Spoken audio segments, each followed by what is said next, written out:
welcome back to All the Gear, Some Idea. Once again, just me again, Liz at work. So last video we did the fuel tank.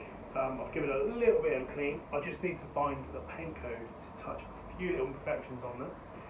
But what we are going to do today is we're going to diagnose the horn, find out what's going on with that, and also fix the indicator that's just here. And turn the ignition on and indicate to the right.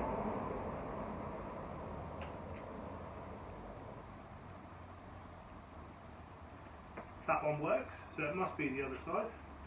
So, indicate on this side, yeah, this one's not working. So, my mistake there, and we might even find some other problems along the way, wouldn't surprise me. I can already see down here there's a wiring repair that's been done, it's probably something to do with that. But yeah, let's get started and find out what's going on with the horn, indicator and exhaust. So here's some wiring in here, no idea where it leads to, but I can already sort of guarantee it's not going to be a very good repair in there. The horn, I've already unplugged it down here. Although I'm not sure it's supposed to be those two wires, it's obvious. I mean, it must be. So what I'm going to have to do is take the headlight off and just check all the wiring as it goes down. I've left this trim here off that goes to the fuel tank, as that means that I can actually then gain access to everything as the fuel tank is now fitted as per the last video. But yeah, let's take the headlight off and see if we can find anything down there. So what I've just done is put the bike on the paddock stand just to make it a little bit easier to work with, a bit more in the middle then. The bolts that hold the headlight in are 5mm Allen keys. Like you said on the last video, I haven't looked to see how you take it off. I'm not winging it. I've got some idea of how you take it off. So yeah, let's just have a little look.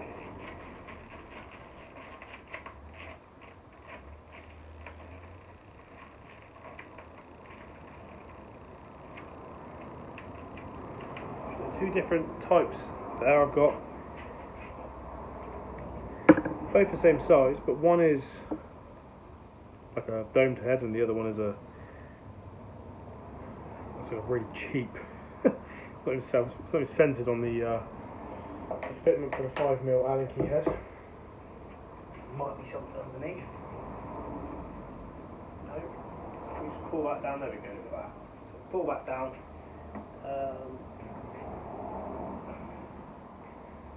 That's loosened all that stuff, we'll just leave that as it is. Quite a bit of electrical tape in here, but looks a bit suspecting if I'm honest. So that goes down to the side light. It's not the end of the world. The side does work, I have checked the lights, what I knew one wasn't working. So that is your adjustment for the headlights. I don't really want to be undoing anything to do with that. If it's already really like aligned as it should be, I don't want to be touching it. I haven't got a way here of aligning it other than by knowing. So I'm just going to leave it as it is there. So the wiring in question that we're looking at is this wiring here. Now, I know it's got a clutch switch on here. And I also know the clutch switch doesn't work. I believe, correct me if I'm wrong, it should be, if the bike is in gear and I hold the clutch in, it should start. That doesn't happen. There's no kickstand switch, which I'm a little bit annoyed about, because I don't know where the wiring for that is either. It could be somewhere along here, but we'll have to delve in and find out, I suppose. Right? Good. So yeah, this is where we're at. Right then. Lovely. So it's actually going into the ignition barrel, and I'll just show you. Can't tell you why, but orange wire here, going into orange wire down there, and someone's put their own bit of wire. Sorry, their own bit of wire in there. Obviously, it's broken at some point in its life. I mean, it was long enough to put back together that way, so we're going to have to repair that. As I don't like it being wrapped in electrical tape. So I don't know what connection's like behind that. Could have an issue there. The cable that we're after is this one right here. So we can pull that out. That's what we need. It goes to a plug down there, which is good because it means I can unplug it and I can see if the switch is actually putting any voltage out and what voltage we're getting into it.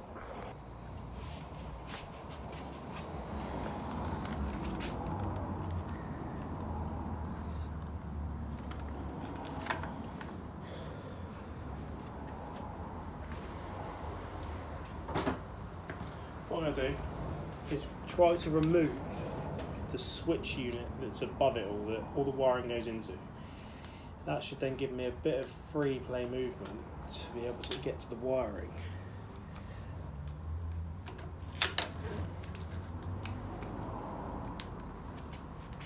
It could be that this unit is kaput and I need a new one, which is fine. Like I said, before I take it on the road, I wanted to make it so it's all good.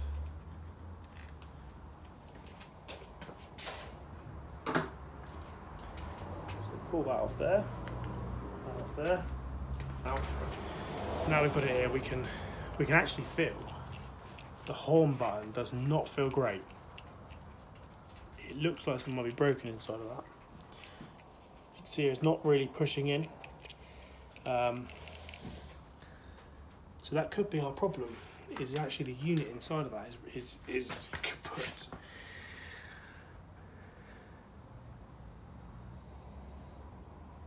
Follow the wiring up. Just block up there.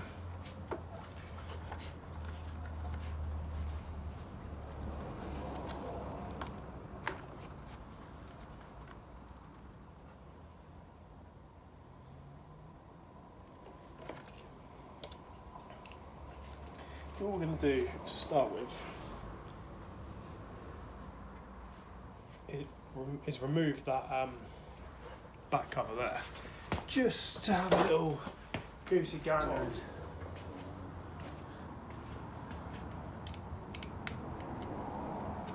Just to make sure we're not playing with anything that means I don't go too deep with it when I could just be looking at the fault right in front of me.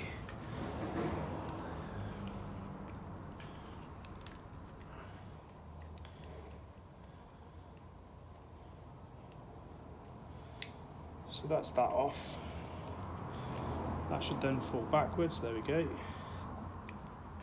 So your switch comes out there. Oh, there we go, look at that. So we've just found the reason the horn doesn't work. I'll bring you in closer. So I already know that the voltage at the horn was not getting to it. It wasn't giving me anything there.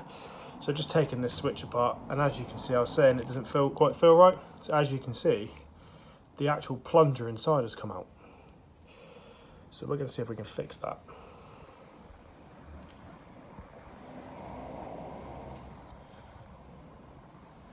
So what we need to do is pull that back and try to squeeze that back in again. Sorry if you can't quite see it on the camera.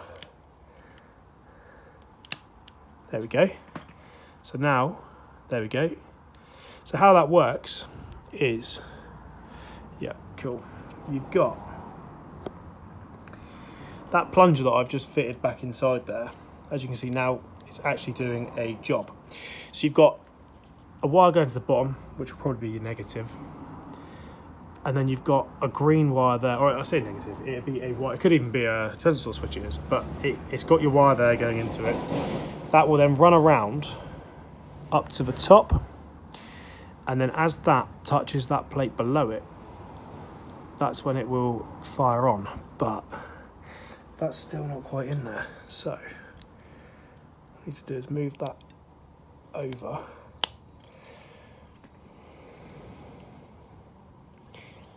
I need a smaller screwdriver, I think. But we can see that that's probably the reason as to why it's not working. It's probably not worked for quite a while, to be fair. Yeah, see, that needs to go in there.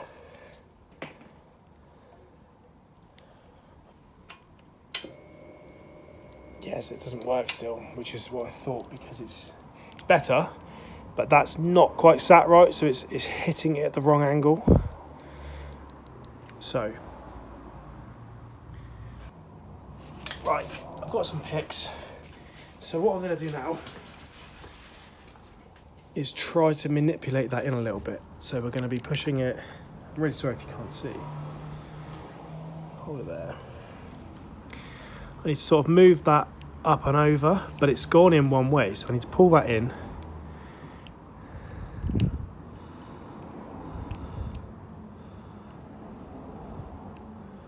There we go. Right, look at that. You can probably hear the connection we've got going on that now. So what I'm going to do now is put the wiring for the horn back on. I took it off because I wanted to see if I had any voltage there before.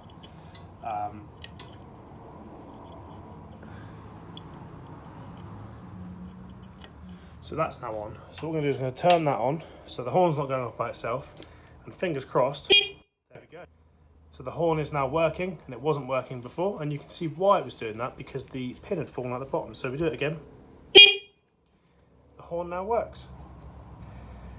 So that's one thing off the list. So next thing I want to test the clutch switch isn't faulty, because once again, if I go through and I'm checking all the wiring and there's not really a wiring fault and it's just a faulty clutch switch, we can deal with that. So just grab my multimeter.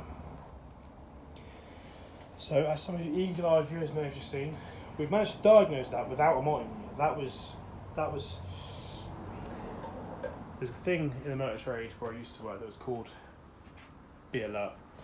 And it's looking at other things as, you know, when did that fault occur and all this sort of stuff. So rather than just delving into going, don't work, check this. Yes, I know the fuses are good, we've checked the fuses, but you function test it. So rather than go, it doesn't work, and leave it, if feel it and go, oh, I don't quite feel right. Why doesn't it feel right? Is that normal? Is it not normal? Now, I don't know. I've not had this bike before.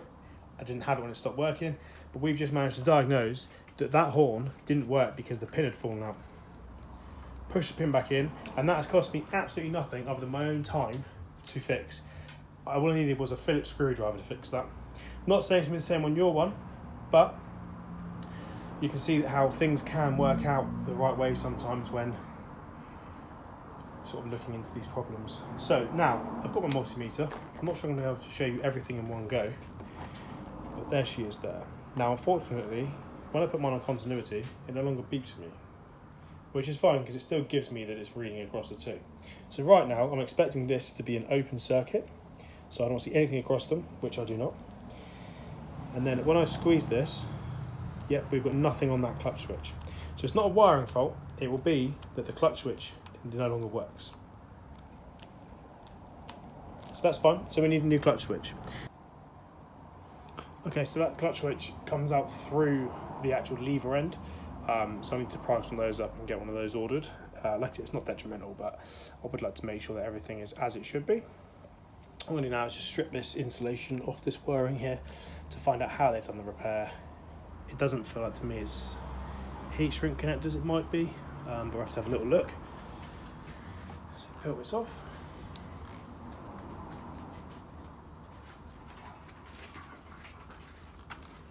No, it's not heat shrinks.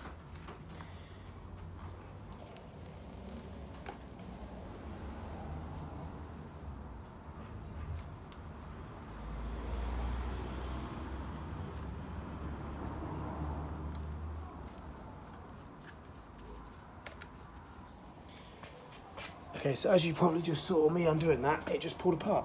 There's a bit of corrosion on the end of that wire as well, so I need to tidy that up a bit. They haven't used the heat shrink connectors, as I would have hoped, and obviously being a bike in the rain, everything gets wet, so it needs to be watertight, those of which are not watertight. So what I'm going to do now is I'm just going to find the best way of how to repair it. It might be that I put a bit of wire in there, I don't really want to, I'd like to repair them as they should be. It's already on four lock to the right. It just depends on how easy I can get a connector in there, so we're going to give it a go anyway.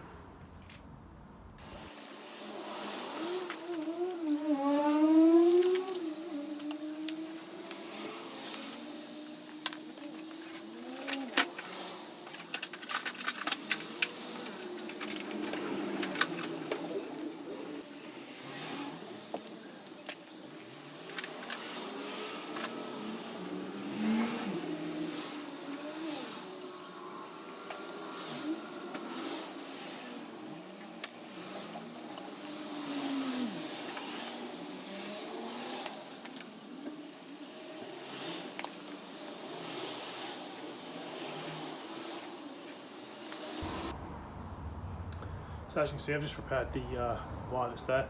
It's now heat shrink insulated, and there is enough slack on there on the wire that someone's cut open to obviously repair it. I'm not sure why they made a hash about putting their own wiring in there and not using the heat shrink connectors. So I'm going to go and find some electrical tape now to try and wrap that all up into a black electrical tape. Right, so that's the wiring all done. Now what I need to do is feed it back through again. So that's the clutch lever, which is great. That's the plug, but we need to pull that back, put that under there, that goes in there, that one goes in there, and then that should all feed down that side of the frame. Like so. So that goes like that, and then yeah, that cover will then screw on there, needs a bit of as Ed China would say, fettling, which we can do. There we go, that's a bit better. So I don't really want to put the fuel tank on properly or the covers on the front until I'm absolutely sure they won't come off again. Obviously we've still got the indicator to sort out for the left. Yeah, I'm sure it was the left on the video earlier. So we'll give that a go before we put that switch and everything back together again, because if we put that back together again, it'll take off again if it's wrong. So we'll do that now. So obviously now we're at the rear line. You can hear it's a bit rally. So pull this pin out here.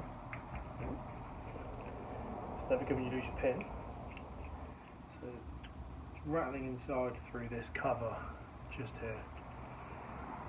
Push that back in. So it might be better actually. Well, that's better. So it's got no bulb in there, which will obviously be why it doesn't work. So what we've got already is this is a 927 bulb, bought from Halfords, absolute rip-off. But when in need, hopefully it fits. Otherwise, it's the wrong one. Sure, it's the wrong one. Put the ignition on. Oh, there we go. It does work.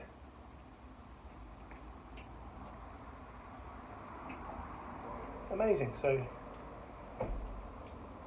bit of temperament on the old switch mind.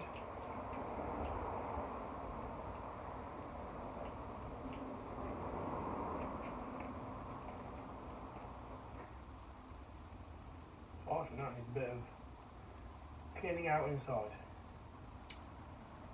There we go. So she's on now. That's a bonus. So what we'll do now is we'll just refit this.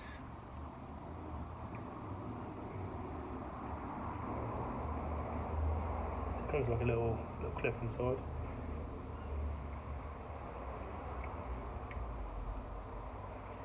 There we go. So one thing I've noticed is a bit of corrosion in there, look. It's sort of joining across. So I'm just going to clean all that up now. Right, so as you can see, the indicator now works on this front one. It's always a little bit... As you can see, the indicator now works on the left. If I flick it over to the other side, it works on that side, back again. So what I had to do in here is spray some contact cleaner, get it nice and clean in there, as it was a bit corroded, and then obviously work it to get it to work properly. So that's also fixed. So far, all I've had to do is buy a bulb, which was about £4 from Halfords. We've managed to fix the horn, the wiring that we had up the top over there, and also the indicators. We know it needs a clutch switch, so we need to source one of those. So yeah.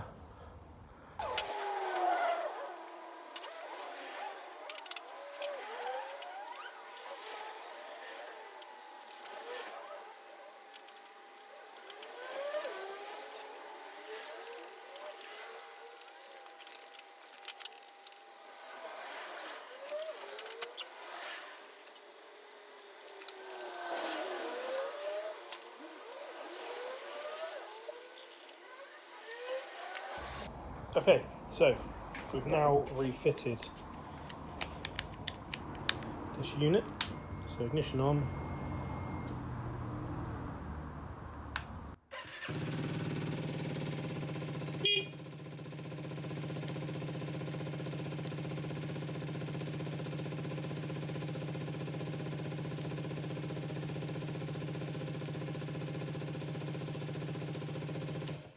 and everything works.